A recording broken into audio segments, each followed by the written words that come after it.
Hello. I'm going to talk about decisions. This is something that I hear all the time, is people struggling to make decisions. Now I could talk about this for an hour, but given that we've only got a few minutes, I think I'll get right to it. Get right to the crux of what I want to say here, which is when you're making a decision, don't underestimate the importance of your state of mind in the moment when you make it. So what I mean by that is, you might be feeling calm and clear. You might be feeling anxious and worried. You might be feeling urgent and panicked and as though, a little bit of escapism, like I need to make this decision now or else. Notice where you're at when you're looking to making a decision. That's going to be the most important part of this decision-making process for you. Just consider it. Just bear with me. Let it percolate for you. Because I can't tell you, no one can tell you what decision you should make about a certain thing. But there is a place deep inside of you that knows.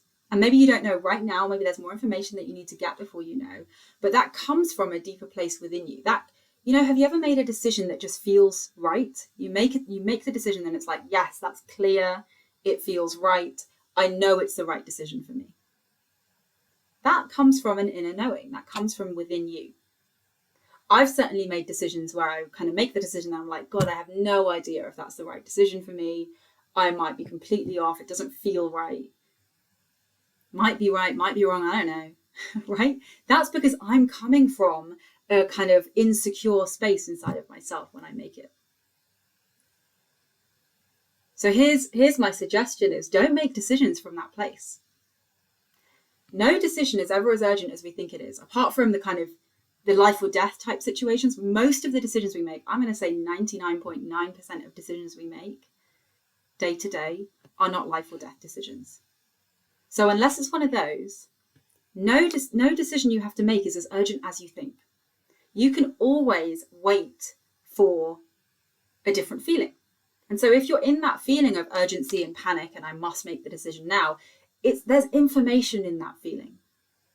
The information is, I'm off balance. Now is not a good time to make this decision because I'm not coming from that inner clarity. I'm not coming from that space within me that knows, that inner knowing that we talked about before. Why would I want to make a decision from there? That's not helpful. I know that I have made decisions in the past from that place, that panicked and urgent place, and it hasn't landed well. It hasn't ended well for me. I've kind of lived to regret that decision because it happened from a, blinkered, I have to escape from the situation I'm in now, and therefore this is the only other option, so I do that. Now, in a clearer place, in a calmer place, in a kind of more relaxed space within myself, quite often there's not only two options. The one that I want to escape from doesn't feel so bad. I've experienced this in the context of jobs, right? So I've been in a job and it's been like, God, I hate this job so much. And I just had this awful conversation with my boss and I just wanted to quit now and leave. And it feels like there's no choice, right? It feels like I have to do it. Like this is the only way to escape my reality. Usually, if I give myself a beat, the next day or a few hours later, I feel really grateful that I didn't type a resignation letter and send it off. Usually once I've calmed down, I feel like, oh, okay, that I do want to leave. It might be that I calm down. This is what's really interesting actually, is that sometimes I'll calm down from that and I'll be like, oh my God, what was I thinking? I love my job. That was just a really stressful day. My boss was having a bad day and she took it out on me, and I actually love my job. I don't want to go anywhere. So there's no problem to solve. All of a sudden, there's no choice to make. There's no problem to solve. I'm good. Now, the other thing that has happened is that I'll calm down. Things look less chaotic for me. I can see the wood for the trees again. And I realize, what? I don't like my job. I do want to leave. And again, it comes from that deeper space within me.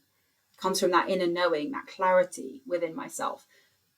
It will be calmer. It will be clearer. It will be kind of more solid inside of myself. Like, yeah, I do want to leave. It feels right. But it doesn't come with panic and urgency. And so what happens is I might think, you know what, I'm going to start looking for a job and I'm going to give it 2 months. I don't need to quit today. This doesn't need to be something that creates huge amounts of, potential debt and money insecurity because I don't know where I'm going to pay my bills. Like, I can take my time with this. That's a choice that I have, to take my foot off the gas, to kind of pause when I am feeling that urgency, when I'm feeling that panic, when I'm feeling insecure, when I'm feeling like I have to make a decision right now. There's information in that feeling, and the information is, don't make the decision now because you are off balance. Your judgment is off. Knowing that has helped me not to make those mistakes quite as often, and to settle into what's really right for me. Because quite often, when I feel like I need to do something in the moment, when I calm down, when I come back to myself, when I come back into equilibrium, I realize that what made sense to me in that moment actually doesn't make sense to me properly in the long term. It's not true for me. It's not right for me. And it's really helped me to navigate decisions when I know the state of mind that I want to be in when I make one. Hope that's helpful. Happy experimenting. All the best.